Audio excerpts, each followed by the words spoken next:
I am Aisha Johnson, 32 years old, a logistics sergeant in the United States Army, and the youngest daughter of a prestigious family. I am sitting in a freezing military hearing room, facing my own brother, Marcus, the man who is accusing me of falsifying records. But the fatal blow does not come from him. It arrives when the heavy oak door opens, and my parents walk in. They do not look at me.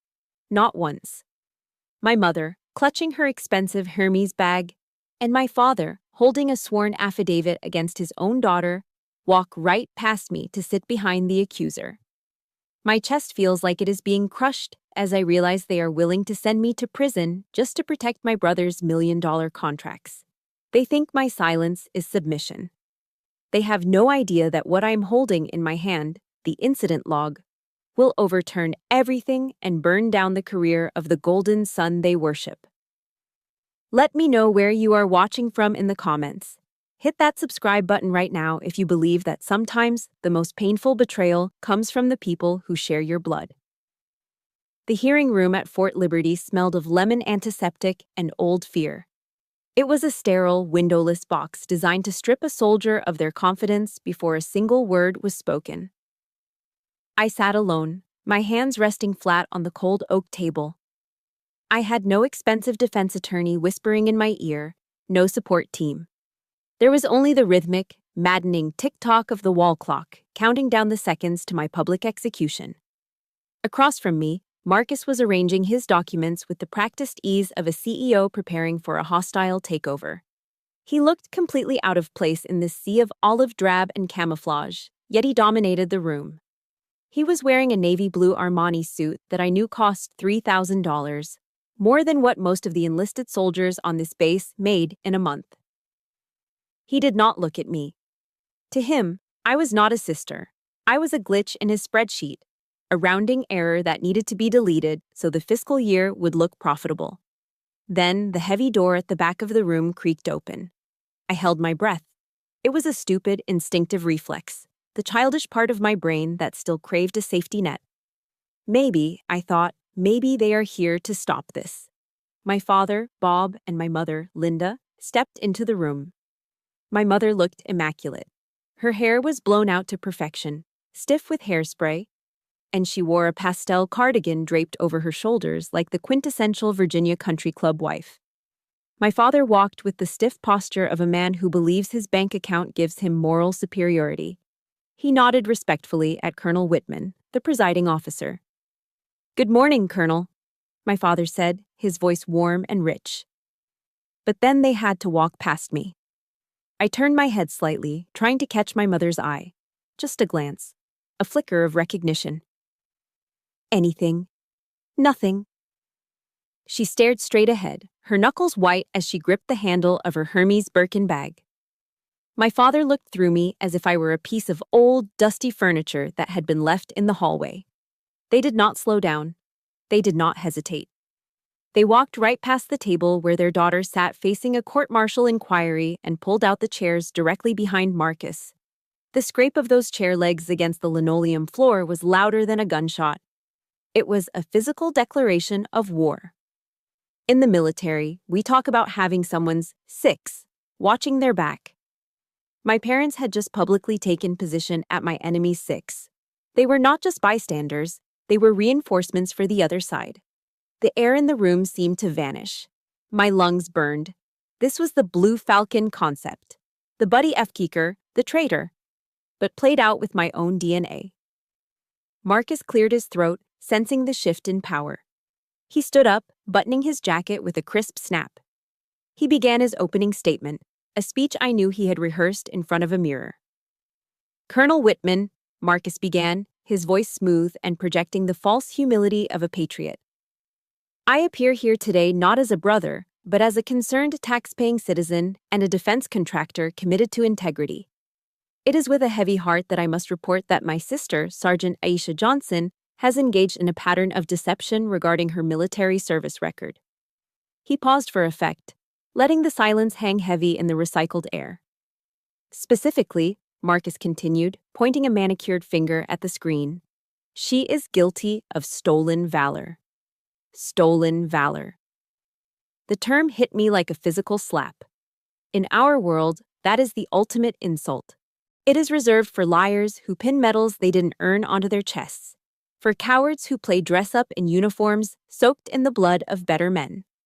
Marcus was using it to describe me, a woman who had hauled supplies through the most dangerous supply routes in the Middle East, while he sat in an air-conditioned office in Arlington.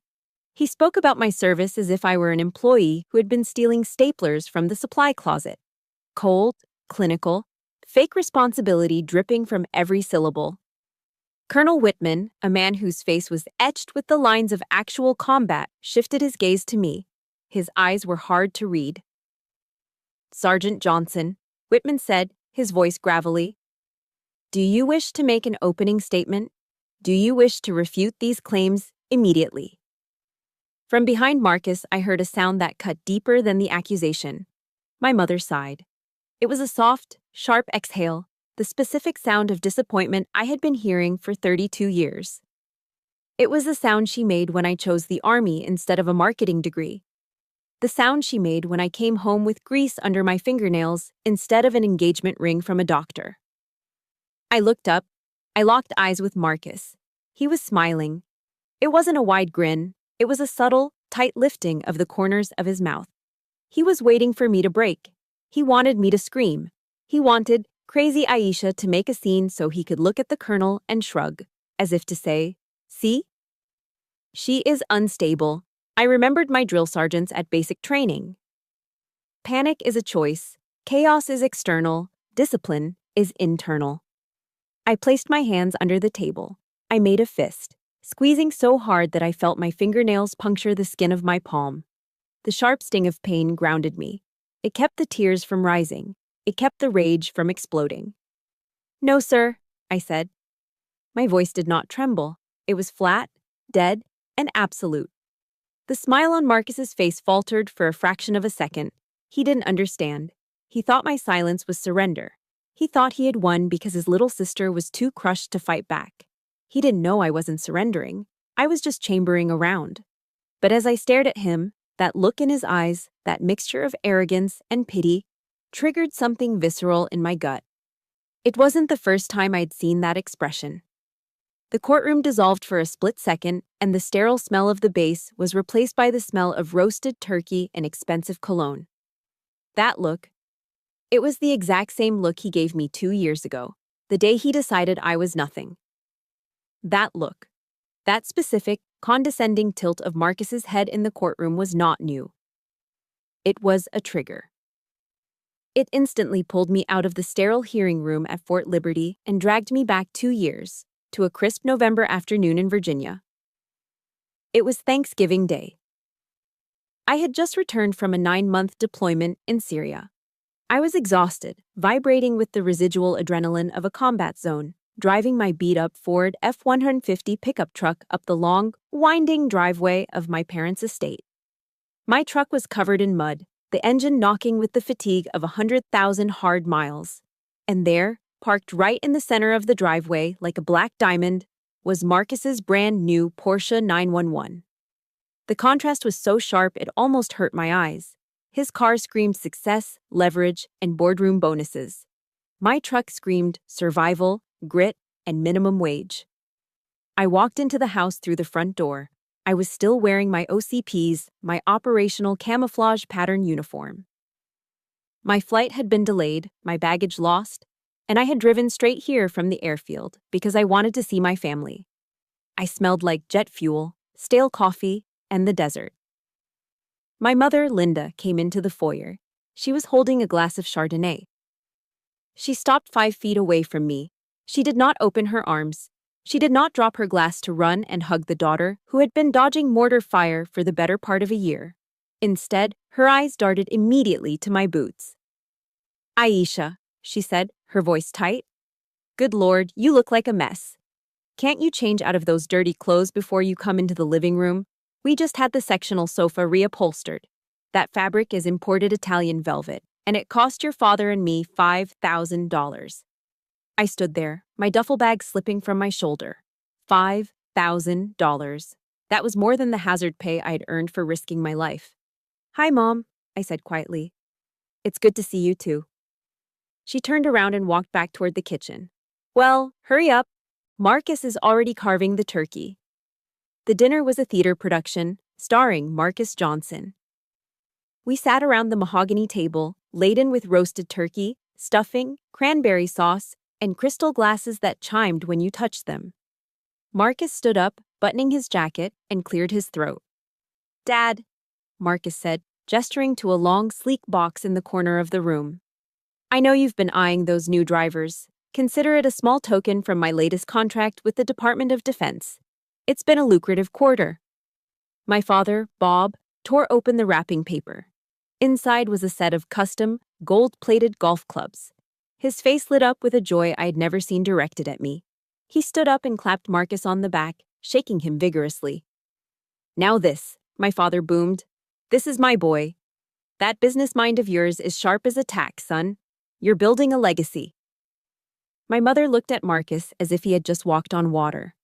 The admiration in their eyes was blinding. I looked down at my lap. Under the table, resting on my knee, was my gift. It was a folded American flag. It wasn't new. It was tattered at the edges, stained with the dust of a forward operating base. It had flown over our chow hall during the worst weeks of the shelling. It was a symbol that we had made at home. I had saved it specifically for my father, a man who claimed to love patriotism. But looking at the gold golf clubs, I felt a wave of shame so hot it burned my neck. My flag was dirty. It was used. It was blue-collar. I quietly slid the flag down to the floor, kicking it gently under my chair with my boot. It didn't belong in this room that smelled of money. So, Marcus said, sitting back down and swirling his red wine. How was the camping trip, Aisha? It wasn't camping, Marcus, I said, trying to keep my voice steady. We were short on medical supplies near the border. We had guys using duct tape on wounds because the logistics chain broke down. Marcus laughed. It was a dry, dismissive sound. He took a sip of his wine. Oh, come on, little sister. Don't bring that depressing talk to the dinner table. Let's be real.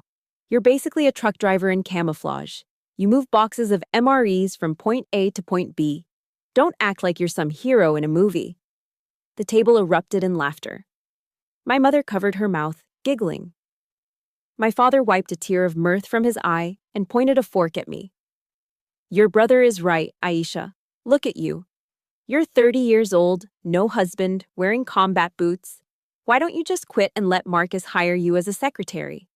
At least you'd make some decent money and look like a woman for a change. The air left my lungs. Look like a woman. I looked down at my plate. The turkey looked like ash. The stuffing looked like sand. I realized then that they didn't care that I had survived an IED explosion just 3 weeks prior. An explosion that had rattled my teeth and left ringing in my ears that still hadn't stopped. To them, my survival wasn't an achievement because it didn't come with a bonus check. I was an extra in their movie. I was the prop they used to feel better about their own success. If you have ever felt like the outsider in your own family, if you have ever sat at a table full of relatives and felt completely alone, please hit the like button and comment, yes, below. Let me know I'm not the only one who has had to swallow that kind of pain. I didn't argue. I didn't scream. I just cut a piece of meat and chewed, tasting nothing but bile. But as I watched Marcus hold up his crystal glass, watching the expensive red liquid swirl against the light, I felt something shift inside me. He looked so comfortable, so safe. He had no idea what that red liquid reminded me of. He saw wine. I saw what was on my steering wheel.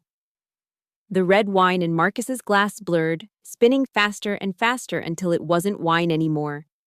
It dissolved into the thick, red slick coating my hands and the steering wheel of my transport truck. Snap. I was back in the courtroom. Marcus was standing by a large monitor, tapping a laser pointer against a clean, color-coded Excel spreadsheet. As you can see here, Colonel, Marcus said, his voice devoid of any human warmth. The official personnel roster for that day lists my sister as a logistics sergeant, E5. Nothing more. Yet, on the incident report she manually submitted, she signed as acting commander. This is a clear case of impersonation to inflate her service record for future benefits. It is fraud, plain and simple. He looked so smug. He was right about the paper, but he was dead wrong about the life. The air conditioning in the courtroom hummed, but suddenly, I couldn't feel it.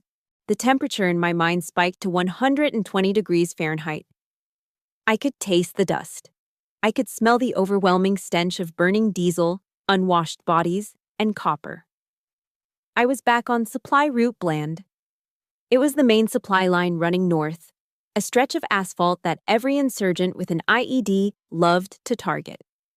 We were a convoy of 12 vehicles hauling ammunition and medical supplies to a forward operating base that was running on fumes. No air conditioning, no Armani suits, just the roar of the engines and the constant gnawing fear in the pit of your stomach. I was driving the lead vehicle, the scout truck. Lieutenant Miller, our convoy commander, was in the passenger seat next to me. He was 24 years old, a kid from Ohio with a fiancée waiting back home.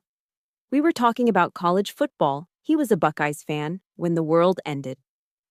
Boom! The explosion didn't sound like a sound. It felt like a punch to the chest. The vehicle in front of us, a security Humvee, vanished in a cloud of black smoke and debris. Contact front, I screamed, slamming on the brakes. Before the dust even settled, the small arms fire started. Ping! Ping! Thud. Bullets hammered against the armored glass and the door panels like hail. Reverse! Johnson, get us out of... The lieutenant never finished his sentence. A round found the gap in the door armor. There was a wet, sickening sound, and suddenly, the interior of the cab was painted red. Lieutenant Miller slumped forward, blood spraying onto the windshield, turning the bright desert sun into a crimson haze. LT, Lieutenant! I grabbed his vest, pulling him back. His eyes were wide, staring at nothing. He was gurgling. The radio was screaming static and panicked voices. Hitman Actual is down. I repeat, Actual is down. What do we do? We're sitting ducks here. The convoy had stopped in the kill zone, the fatal funnel. According to the pristine standard operating procedures that Marcus loved to quote from his office in Virginia, we were supposed to wait for the next officer in the chain of command to take charge. But the next officer was 4 trucks back, and his radio was dead. We were frozen. 15 soldiers and tons of explosives were sitting still on a highway while shooters on the ridge dialed in their mortars. If we waited for procedure, we would all be dead in 30 seconds. Fear is a cold thing, even in the desert heat. It makes you want to curl up and hide. I looked at the lieutenant bleeding out on my center console. I looked at the radio. I didn't think. I didn't calculate my pay grade. I just acted. I grabbed the mic, my hand slipping because of the blood. I keyed the handset, my voice cutting through the panic on the net. All Victor units, this is Sierra 1, I yelled, using my personal call sign. Actual is down. I am assuming command. Gun trucks 1 and 4, suppress the ridge at 3 o'clock. Give them hell. Convoy, we are pushing through. Do not stop. If a vehicle is disabled, bump it. Driver 2, get on my bumper. We are moving now. My voice was the only thing holding the chaos together. I grabbed my M4 rifle with one hand and steered with the other, driving straight through the smoke of the burning Humvee. I could feel the heat of the flames through the floorboards. I coordinated the fire, calling out targets, screaming at the drivers to keep their spacing. For 12 miles, I wasn't a logistics sergeant. I wasn't a truck driver. I was the only thing standing between my unit and a row of flag-draped coffins. When we finally rolled through the gates of the destination base, the adrenaline crashed. My hands were shaking so badly I couldn't unbuckle my seatbelt. The medics swarmed the truck to get the lieutenant. He was alive, barely, because I had gotten him to the trauma center in time. Later that night, sitting on a cot in a tent that smelled of sweat and sand, I tried to write the after-action report. My hands were stained dark brown. No amount of scrubbing could get it off. It was under my fingernails. I opened the incident log, a battered, grease-stained notebook we kept in the truck. I couldn't access the digital portal because the internet was down, so I wrote it by hand. Incident report, Ambush at mile marker 40. Lieutenant Miller incapacitated. Sergeant Johnson assumed acting command. No, KIA. All cargo delivered. I signed it. There was a smear of blood on the page right next to my signature. That notebook was the truth. It was the raw, ugly, beautiful reality of war. But now, in this air-conditioned room, Marcus was pointing at his screen. She logged herself as acting commander, he said, shaking his head with mock disappointment. The digital system shows no field promotion authorized. She simply decided to give herself a title she didn't earn to pad her resume. It's a violation of integrity. He was calling my survival instinct fraud. He was calling the blood under my fingernails a clerical error. I looked at my parents. Surely, they remembered. I had told them this story when I came home, shaking and crying. I had told them how scared I was. My father nodded solemnly at Marcus's words. My mother pursed her lips, looking at me with that familiar disappointment. They didn't see the 15 soldiers who went home to their families because of me. They only saw the error that might hurt their son's government contract compliance rating. They agreed with him. To them, the paper was worth more than the life. The flashback of the burning convoy faded, replaced once again by the sterile chill of the courtroom. My hands were no longer stained with Lieutenant Miller's blood. They were clean, resting on the wooden table, trembling slightly. Marcus was still talking. He was on a roll, pacing back and forth in his Italian leather shoes, pointing at his colorful charts. He spoke about standardization, fiscal responsibility, and workflow optimization. To him, the war was just a logistics problem to be solved with cheaper trucking contracts. And that is why, Colonel, Marcus concluded, buttoning his jacket with a flourish, integrity in reporting is paramount. If we allow soldiers to fabricate their roles, the entire system collapses. He looked at the colonel, expecting a nod of agreement. He expected the camaraderie of one powerful man to another. After all, Marcus was a Johnson. In Virginia, that name opened doors. But Colonel Whitman didn't nod. The old soldier sat behind the raised bench, his face like a piece of weathered granite. He hadn't looked at the screen once during Marcus's entire presentation. Instead, he had been slowly, methodically flipping through the thick stack of paper files in front of him. The silence stretched.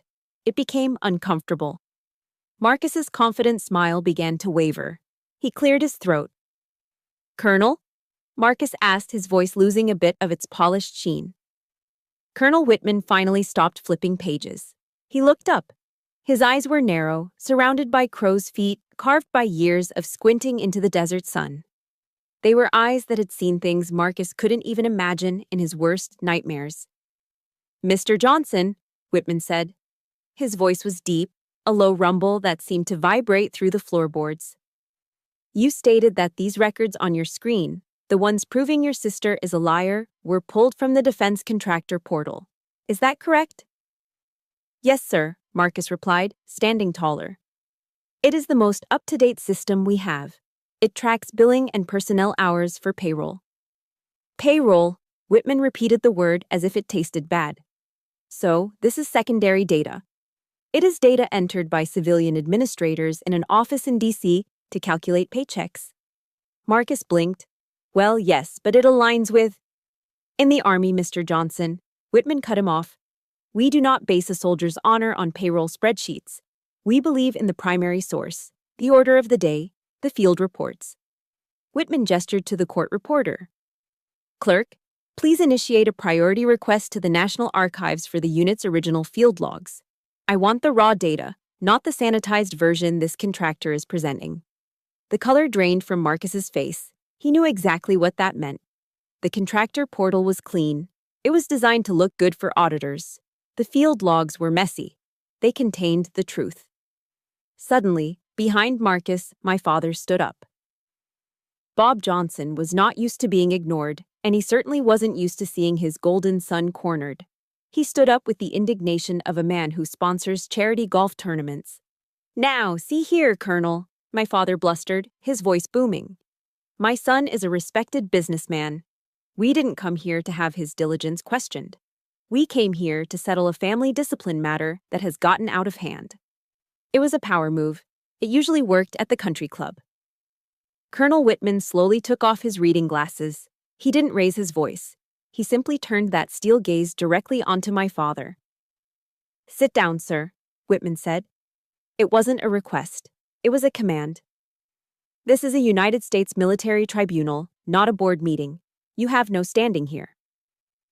My father froze. His mouth opened and closed like a fish. He looked around the room, hoping for support, but saw only the stone-faced military police standing guard. For the first time in my life, I saw my father shrink. The aura of money that usually protected him evaporated instantly in the face of real authority. He slumped back into his chair, defeated. Marcus, seeing his father neutralized, panicked. Sweat began to bead on his forehead. He needed a new shield, and he grabbed the closest, cruelest one he could find. "Colonel, please," Marcus stammered, his voice taking on a desperate, pleading tone. "I understand the procedure, but you have to understand the context. Even our parents, the people who raised her, agree that Aisha has issues." He gestured back at our parents, using them as a weapon against me.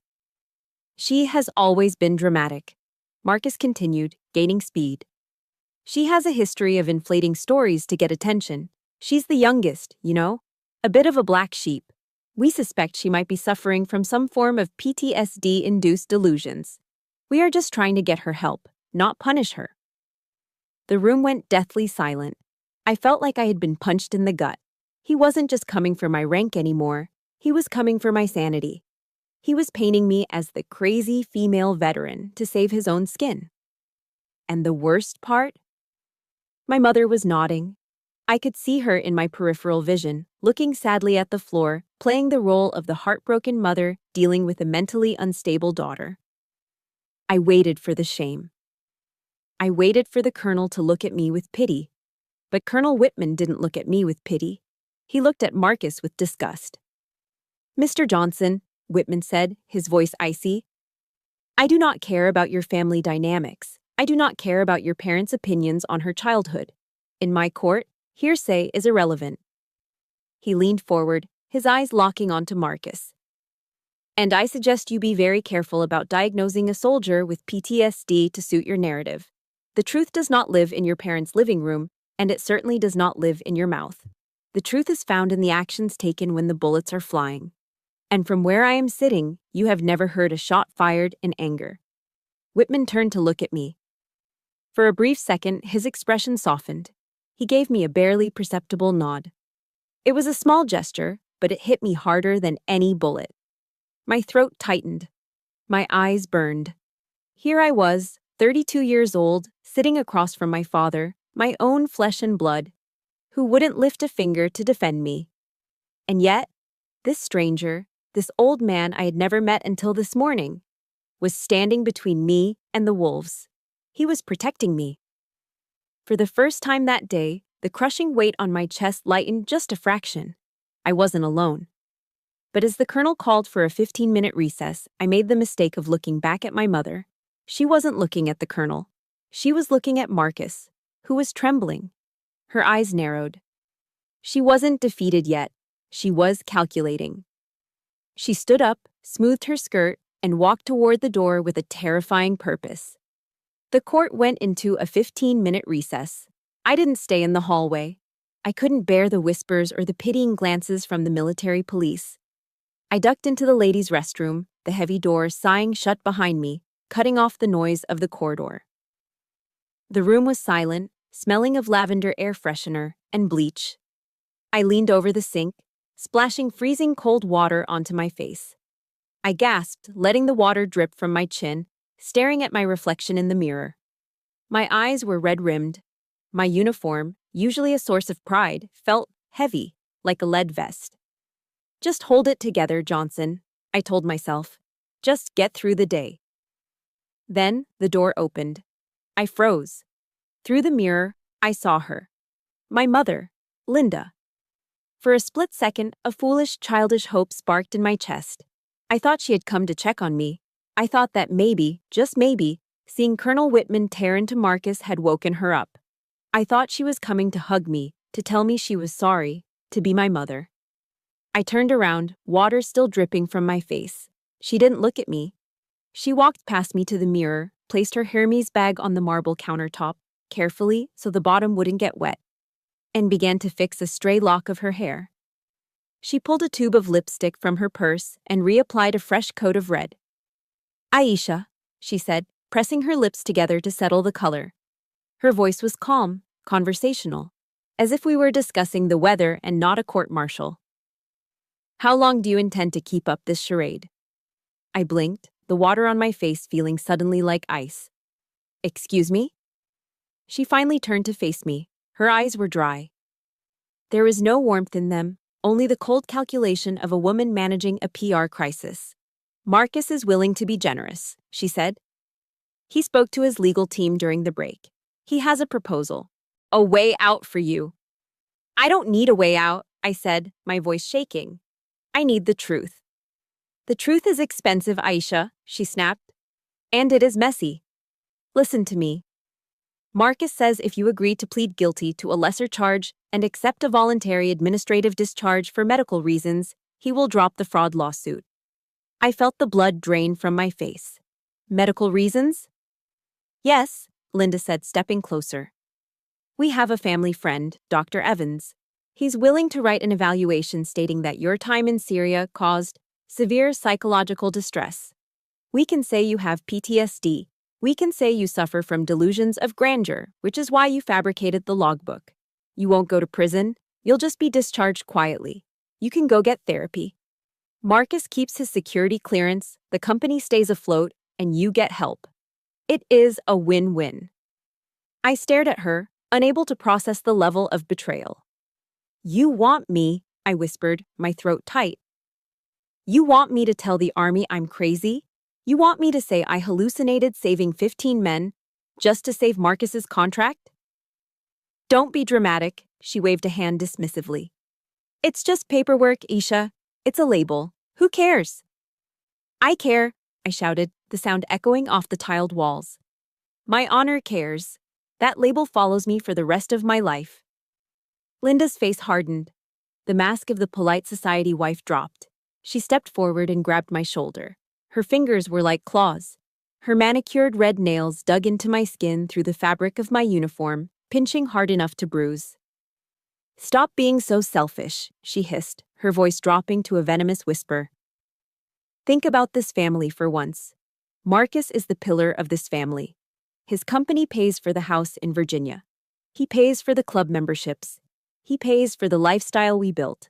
If he loses his clearance because of your stubborn pride, we lose everything." She shook me, just once, violently.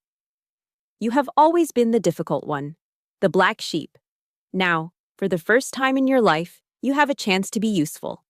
Don't ruin this." She let go of my shoulder and reached into her expensive bag. She pulled out a folded piece of paper. "I didn't want to use this," she said, her voice turning icy again. "But I will. This is a sworn affidavit I signed this morning. It states that I have witnessed you lying compulsively since you were a teenager. It paints a picture of a mentally unstable girl who has always been jealous of her successful brother." I looked at the paper. It was a weapon forged by my own mother to destroy my credibility forever. "You would perjure yourself?" I asked, tears finally spilling over. "You would lie to a federal court and destroy your own daughter just to protect his money?" "I'm protecting the family," she corrected me. "And right now, you are the threat to this family. If you are listening to this and your heart is pounding because you know exactly what this feels like, if you have ever been the child who was sacrificed to protect the golden child, please hit that like button right now. Comment justice below if you think no mother should ever do this. She wasn't here to comfort me. She was here to execute me. She didn't care if I was right. She didn't care about the 15 lives I saved. She only cared that I was an inconvenience to her retirement plan." Something inside me broke. It wasn't a loud break. It was the quiet, final snap of a tether that had been holding me to these people for 32 years. The little girl who wanted mommy to be proud of her died right there on the bathroom floor. I reached up and slapped her hand away from me. My mother gasped, clutching her hand as if I had burned her. "Aisha!" I wiped my face with my sleeve. When I looked at her, My eyes were dry. "You aren't saving the family, Linda," I said. I didn't call her Mom. "You are killing your daughter to make an offering to your son's bank account." I stepped around her. I didn't look at the affidavit. I didn't look at her shocked face. "Go ahead," I said, my voice low and dangerous. "Use the paper, because I'm done protecting you." I walked toward the door. I was leaving the mother I never really had behind in that bathroom. And I was walking back into that courtroom to burn their world to the ground. I pushed open the restroom door and stepped back into the hallway. My face was dry. My eyes were clear. The tears I had shed only moments ago felt like they belonged to a different person. A weaker version of myself that I had left behind on the cold tile floor. My mother was still standing near the entrance, looking at her phone, probably texting Dr. Evans to arrange my diagnosis. She looked up as I walked past her. She opened her mouth to speak, likely to ask if I'd come to my senses, but the look on my face stopped her dead. I didn't look like her daughter anymore. I looked like a soldier clearing a room. I walked back into the hearing room and took my seat. The air was heavy, charged with static. Marcus was leaning back in his chair, checking his gold watch, looking bored. He thought the game was over. He thought his little psychological operation in the hallway had worked. But Colonel Whitman was not looking at his watch. The colonel was holding a single sheet of paper. It wasn't part of the thick file from the archives. It was fresh. I could see the slight curl of the edges from the printer heat. He held it with 2 hands, reading it one last time, his jaw set in a line of granite.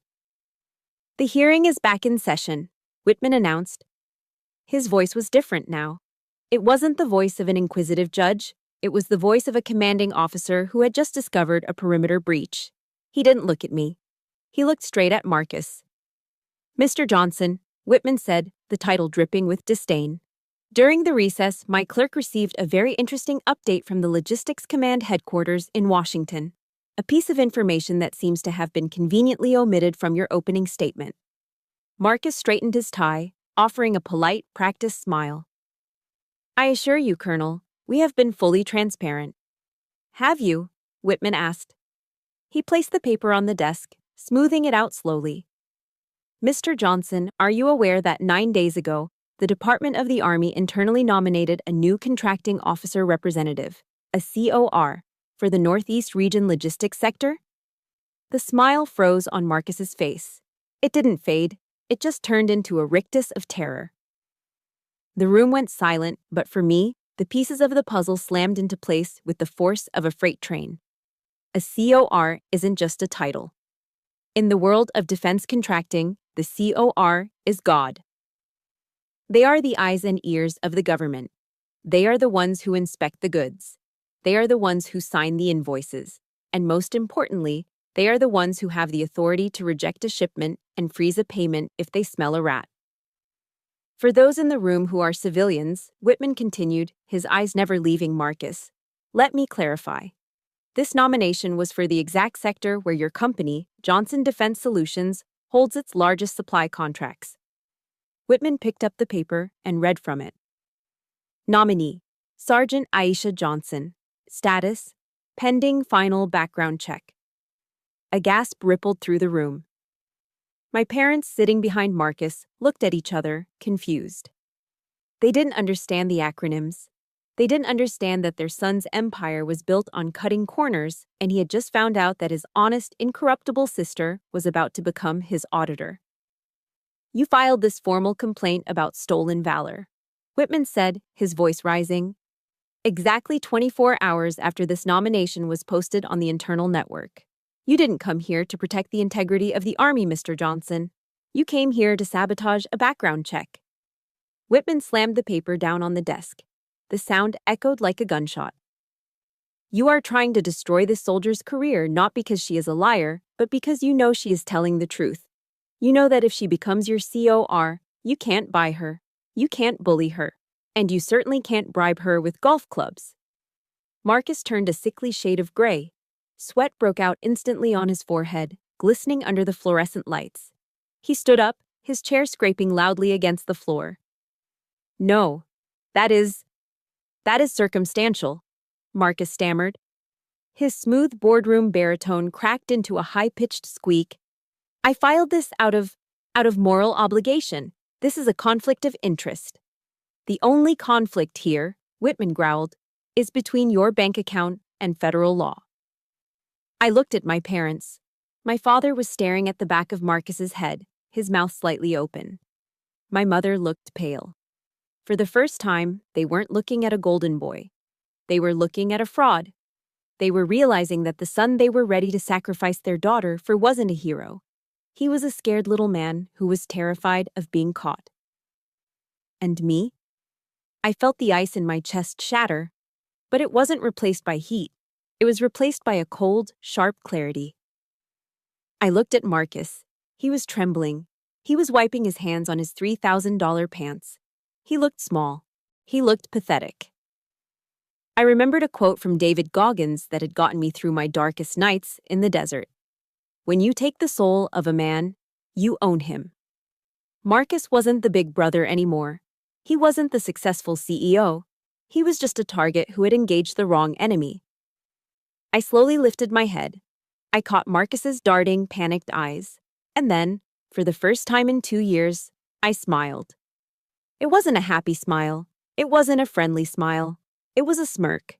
It was the look of a hunter who has just watched the prey step directly into the trap. You missed, I thought, staring right into his soul. You took your shot, Marcus, and you missed. Now it is my turn. Colonel Whitman did not sit down. He remained standing, towering over the bench like a statue of judgment carved from granite. He pressed a small button on his desk, and the side door opened. A court clerk walked in, carrying something that looked completely out of place in this modern, sterile room. It wasn't a laptop or a USB drive. It was a battered, olive-drab metal lockbox. It was dented on the corners and covered in a fine layer of dust that the courtroom's air filtration system hadn't managed to scrub away. Across the lid, a strip of heavy tape was secured with a thick seal of red wax. Stamped into the wax was the official emblem of the National Archives in St. Louis. Mr. Johnson, Whitman said, his voice quiet but carrying to every corner of the room. You based your entire lawsuit on the digital contractor portal. You claimed that because an event wasn't typed into your payroll system, it didn't happen. Whitman nodded to the clerk, who broke the wax seal with a loud crack. He opened the metal lid. Immediately, a smell wafted through the room. It was faint, but to anyone who had ever served, it was unmistakable. It was the smell of old paper, degrading glue, and the distinct, dry scent of Middle Eastern sand. Whitman reached into the box and pulled out a black, leather-bound notebook. The cover was warped from heat and moisture. The edges of the pages were frayed. This, Whitman announced, holding the book up like a holy relic, is the original battalion incident log from Supply Route Bland. It was recovered from the lead vehicle before it was decommissioned for scrap metal. Marcus stared at the book. He blinked rapidly. This wasn't in his spreadsheet. Let's look at the difference between your truth and the Army's truth, Whitman said. He placed the open book under the document camera. 2 images appeared side by side on the large projection screen behind him. On the left was Marcus's evidence, a clean, crisp Excel spreadsheet. The lines were perfectly straight. The font was Arial, size 12. Under the date April 12th, next to my name, it simply read, Status, Routine Transport. No significant duty recorded. It was sterile. It was safe. It was a lie wrapped in administrative formatting. On the right was the projection of the logbook. The handwriting was jagged and hurried, written by a hand that was shaking from adrenaline and shock. The ink was smeared in places. I read the words I had written 2 years ago, and my heart hammered against my ribs. Zoo 9:30. Hours, ambush at checkpoint, Charlie, commander down.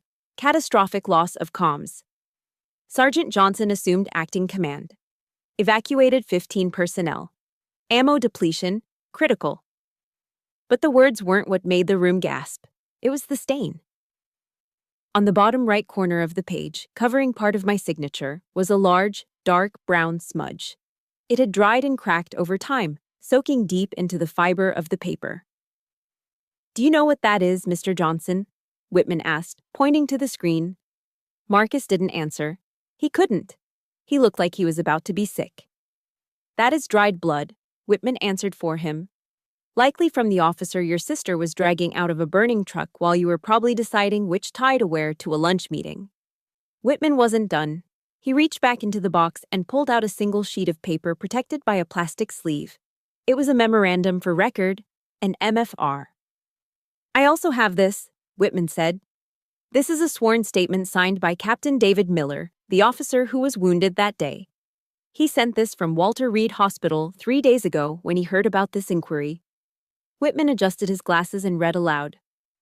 "If Sergeant Aisha Johnson had not violated protocol to assume command, my name would be on a memorial wall right now. She did not impersonate an officer. She stepped up when the chain of command was severed by enemy fire. Any attempt to punish her for this is an act of cowardice." Whitman lowered the paper and looked at Marcus. The look was withering. "You called this title fraud, Mr. Johnson. You called saving 15 American lives a resume pad?" Marcus opened his mouth, but no sound came out. He was sweating profusely now, the perspiration soaking through the collar of his expensive shirt. He looked frantically at his charts, then at the colonel. But, Marcus stammered, his voice thin and reedy. It wasn't in the system. If it's not in the portal, we can't verify. The procedure is clear."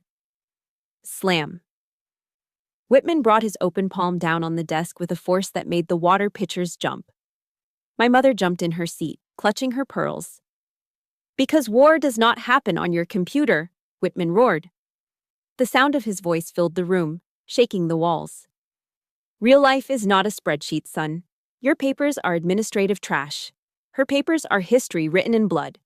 He pointed a finger at Marcus, his hand trembling with controlled rage. "You wanted to audit her record? Fine, you just audited it. And do you know what we found? We found a hero sitting across from a leech." I looked at my parents. My father, Bob, was sitting frozen, his face the color of gray ash. He was staring at the brown stain on the screen, the blood of the man I saved. For years, he had listened to Marcus describe me as a glorified delivery driver. He had believed the clean, profitable version of the story. Now, faced with the ugly, violent reality of what I actually did for a living, he looked terrified. My mother wasn't looking at the screen. She was looking at Marcus. Her expression wasn't one of motherly concern. It was the look of an investor realizing the stock she went all in on was crashing to zero. She realized in that moment that she had bet on the wrong child. She had thrown away the warrior to protect the coward, and now the whole world could see the ledger. I sat back in my chair, watching Marcus crumble. The tightness in my chest was gone. The air in the room felt cleaner, lighter. The Excel sheet on the screen looked so small next to the blood-stained logbook. The truth didn't need formatting. It just needed to be seen. The silence in the hearing room was no longer heavy. It was absolute. It was the kind of silence that follows a massive explosion, where the dust is settling and everyone is checking to see if they are still alive. Colonel Whitman stood up. He didn't just stand. He unfolded himself from the chair, seemingly growing taller, his uniform perfectly pressed, his ribbons catching the fluorescent light. He adjusted his jacket with a sharp tug, a movement that signaled the end of the debate. Based on the primary source evidence provided by the National Archives, Whitman's voice boomed, filling the room without the need for a microphone. "And the sworn testimony of Captain Miller, I find the service record of Sergeant Aisha Johnson to be impeccable." He looked at me.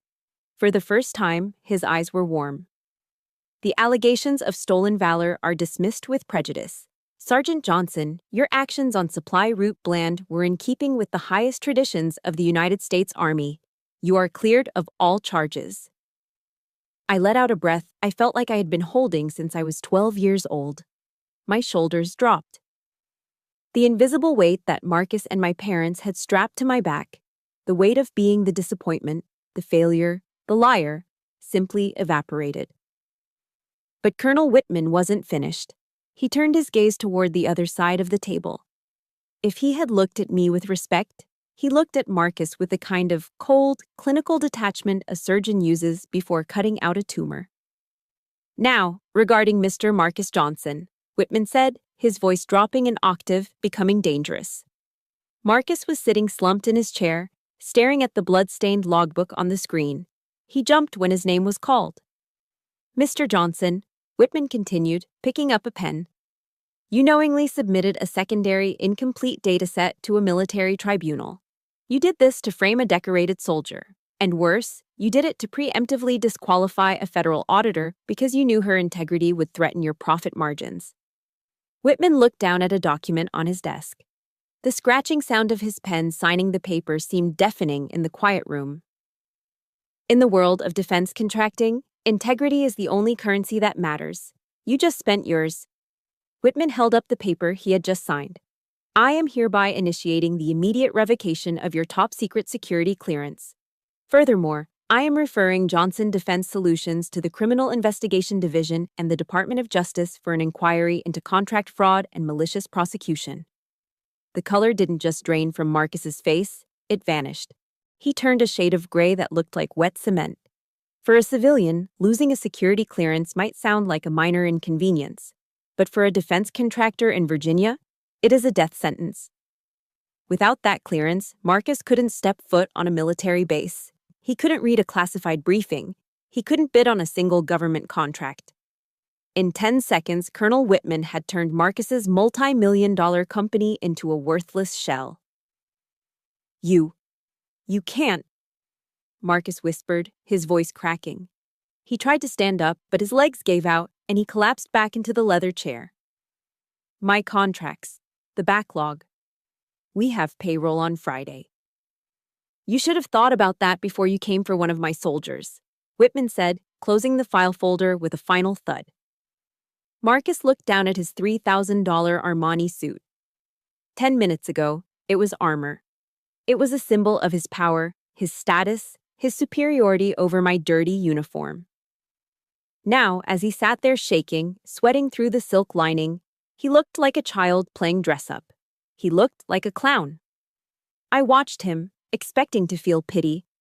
I waited for that familiar sisterly instinct to kick in, the one that used to make me cover for him when he broke things as a kid. But I felt nothing, just a cool, detached satisfaction. And then, the final act of the tragedy began. My mother, Linda, finally moved. She didn't reach out to comfort her devastated son. She didn't ask if he was okay. She didn't look at me with apology. She turned on Marcus like a viper. "Revoked!" she screeched, her voice losing all its cultivated southern charm. She grabbed Marcus's arm, her fingers digging into the expensive fabric of his sleeve. "Marcus, what does he mean revoked? What about the renewal on the lake house? What about the club dues?" "Mom, please," Marcus stammered, holding his head in his hands. "Not now." "Don't you not now me," she yelled, shaking him. "You told us this was a sure thing. You told your father and me that Aisha would be handled and the contracts were safe. You promised us everything was taken care of." I watched them, fascinated. It was grotesque. It was horrifying. My mother wasn't crying because her son was facing a criminal investigation. She wasn't crying because she had almost sent her daughter to jail. She was panicking because her ATM had just been smashed. My father, Bob, sat with his head in his hands, unable to look at either of them. The illusion of the perfect Johnson family lay in shatters on the floor, mixed with the invisible debris of Marcus's career. They were eating each other alive. I stood up slowly. My chair scraped against the floor, but they didn't hear it. They were too busy arguing about money. I looked at Colonel Whitman. He gave me a sharp salute. I returned it, holding it for a second longer than regulation required. Then I turned my back on the screaming, the crying, and the blame. I walked toward the heavy oak door. I didn't look back at the brother who tried to destroy me or the mother who loved her lifestyle more than her children. I pushed the door open and walked out of the darkness, stepping into the blinding, beautiful light of the hallway. The double doors of the courthouse swung shut behind me, sealing away the recycled air and the smell of fear. I stepped out into the North Carolina afternoon. The sun was blinding, reflecting off the asphalt of the parking lot in shimmering waves of heat. It was humid, the kind of heavy, sticky weather that sticks to your skin. But for the first time in months, I didn't feel suffocated. I felt like I could finally breathe. I adjusted the strap of my duffel bag and walked briskly toward my truck. I didn't run. I had nothing to run from anymore. But then, I heard the footsteps. They were hurried, frantic steps, the slap of expensive leather soles and the click of high heels struggling against the pavement. Aisha, wait! Honey, please! It was my father's voice. In 32 years, I'd heard him shout, lecture, and command. But I had never heard him sound like this. He sounded breathless. He sounded desperate. I didn't stop, but they were faster. By the time I reached the driver's side door of my Ford F-150, they had cut me off. My mother, Linda, reached out and grabbed my arm. Her face, usually a mask of composed perfection, was a wreck. Her mascara was running in dark streaks down her cheeks, ruining her foundation. Aisha, stop, please, she panted, clutching my sleeve with a grip that felt like a trap. You can't just walk away like this. We need to talk. I looked down at her hand on my uniform. I didn't pull away immediately. I just looked at it, then up at her eyes. There is nothing to talk about, I said. My voice was calm. It wasn't the voice of a daughter arguing with her mother. It was the voice of a stranger. Of course there is, Linda cried, the tears flowing freely now. We are family. Aisha, you have to understand. We were misled. Marcus, he told us it was just a formality. He said he was doing it to help you get disability benefits. He lied to us. She sobbed, a loud, racking sound that would have broken my heart yesterday. But today I saw it for what it was. It was a performance. It was the crocodile tears maneuver she had used 1,000 times to get her way with my father. He lied to us, she repeated, squeezing my arm. We didn't know he was doing that. We are victims here too. You can't leave us in this mess. You have to go back in there. You have to speak to Colonel Whitman. Tell him it was a misunderstanding. If Marcus loses his clearance, the company goes under. We lose the house. We lose everything. There it was, the pivot. In less than 30 seconds, she had gone from, I'm sorry, to fix this for us. I gently, but firmly, peeled her fingers off my arm. It felt like removing a leech. No, Linda, I said. You weren't tricked. How can you say that? She gasped, looking at my father for support. I say that because I was there, I said, my voice dropping to a low, flat tone that cut through her hysterics. I was in the bathroom with you 20 minutes ago. Marcus wasn't there. It was just you and me. And you didn't talk about helping me. You told me to admit to being mentally unstable. You told me to destroy my own life to save his contract. I took a step closer to her, forcing her to step back against the hot metal of my truck. You made a choice in that bathroom, I continued. You put my life on one side of the scale and your country club membership on the other, and you didn't even hesitate. You chose the money. Don't blame Marcus. You are his accomplice. My father, Bob, stepped forward. His face was red, his tie loosened, looking like a man whose world was spinning off its axis. He tried to summon the ghost of his old authority. Now you listen here, young lady, he sputtered, pointing a shaking finger at me. You do not speak to your mother that way. We raised you. We provided for you. You owe us respect. I looked at his finger. Then I looked him dead in the eye. The fear I used to feel for this man, the need for his approval, was gone. It was like looking at a stranger. I don't owe you a thing, I said. And you don't get to play the father card anymore. You lost that right the moment you walked into that courtroom holding a sworn affidavit to send me to prison. Bob's mouth snapped shut. He looked at his hand, the same hand that had held the pen to sign away my future. And he lowered it slowly. You aren't my parents, I said, looking at both of them. Parents protect their children. You are just people who share my DNA. And frankly, that is an association I can no longer afford. Aisha, don't say that, my mother wailed, reaching for me again. Where will you go? This is your home. I opened the truck door and climbed into the cab. The seat was hot, smelling of old coffee and freedom. I looked down at them one last time. They looked small. They looked pathetic. They were terrified, not of losing me, but of facing the consequences of their own greed without a scapegoat to blame. I don't have a home here, I said, and you don't have a daughter anymore. Do not call me. Do not come to the base. Do not look for me. I paused, letting the finality of the words sink in. As far as you are concerned, I died in the desert 2 years ago. I slammed the heavy door shut. The sound was final, like the closing of a casket. I turned the key. The engine of the old Ford roared to life, a loud guttural growl that drowned out my mother's screams. I saw her banging on the glass, her mouth moving, forming words I couldn't hear and didn't want to hear. I shifted the truck into drive. My driving instructor had taught me to always check my mirrors before pulling out. But today, I broke the rule. I kept my eyes fixed on the windshield, on the open road stretching out toward the main gate of Fort Liberty. I didn't look in the rearview mirror. I knew what was behind me. It was a tumor I had just cut out of my life.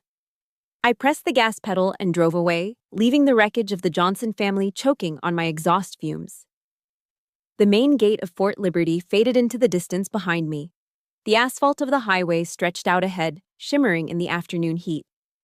For the first time in what felt like a lifetime, the cab of my truck didn't feel lonely. It felt empty, yes, but it was a clean emptiness. It was the kind of space you create when you finally throw out the trash that has been rotting in your house for years. My phone, mounted on the dashboard, buzzed.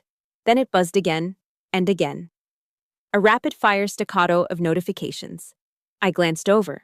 It was the group chat for my unit, Logistics Squad Alpha. Hey Sarge, ETA on your arrival. We're holding a booth at Joe's. Don't tell me you let the suit and tie guys keep you all day. I ordered 3 baskets of spicy garlic wings. If you're not here in 10 minutes, Ramirez is going to eat them all. We got your back, boss. Hope you gave him hell. I read the messages, and a sudden sharp lump formed in my throat. I had just walked away from the people who share my last name, the people who were supposed to love me unconditionally. They had left me in a parking lot without a second glance once they realized I couldn't save their bank account. But here, on a glowing screen, were people who shared no DNA with me. They were from Ohio, Texas, the Bronx, and California. We didn't look alike. We didn't come from the same background.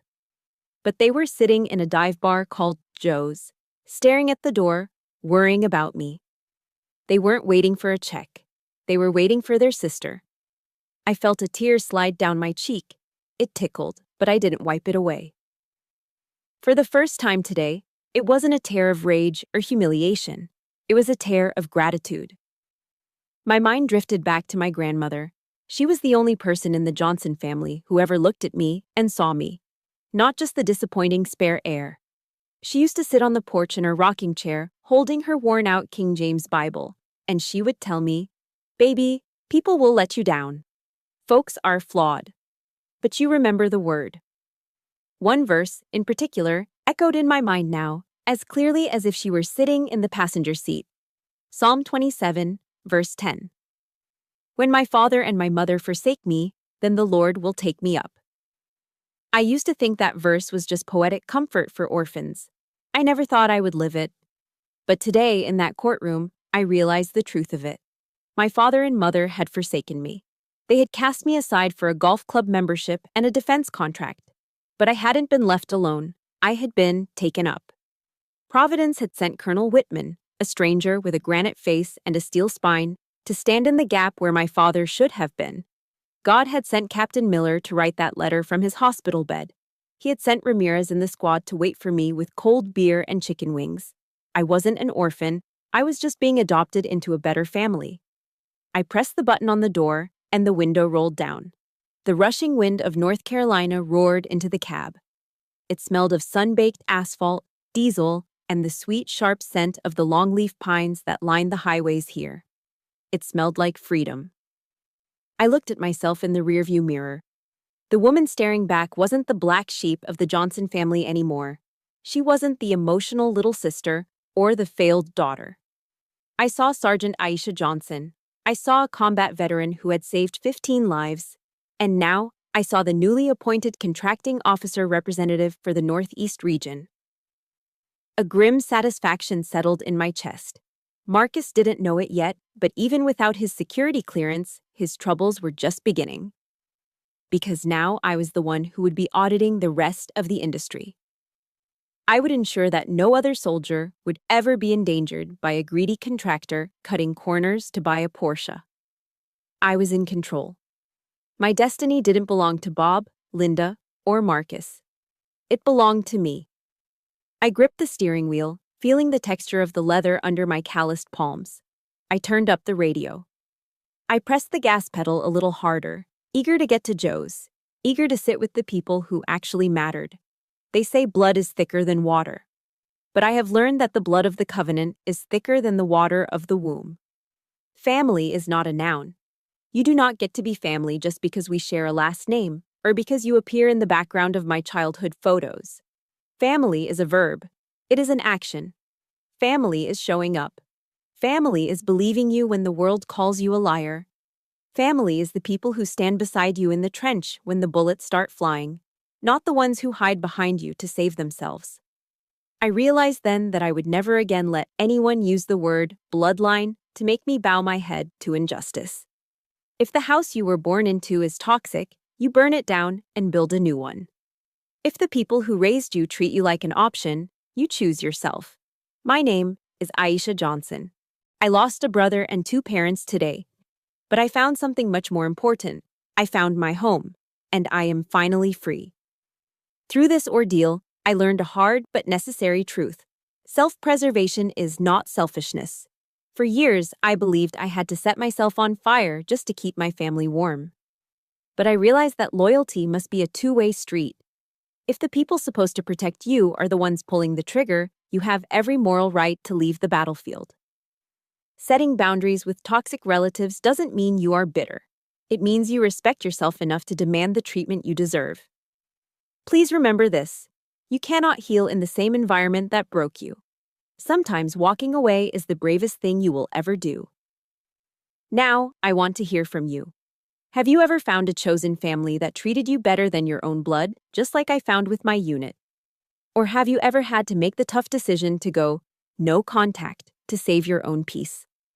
Please share your experiences in the comments below. Your story might give someone else the courage to finally choose themselves today. If my victory gave you a little bit of strength, please hit that like button and subscribe to the channel. Turn on notifications so we can continue to share these truths together.